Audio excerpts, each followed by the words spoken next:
So I was sitting down with my two younger siblings at a dinner table, and I was eating chocolate cereal, and I saw my sister pour her a little bit less cereal than me, and I saw her pour my brother, even younger.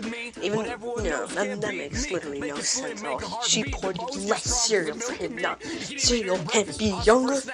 She poured less cereal than him. I was gonna say something, but then I realized I had more cereal than both of theirs combined, and if I said something, my mom would probably say something like, well, you have more than them, and I don't want them to get more than me, do I?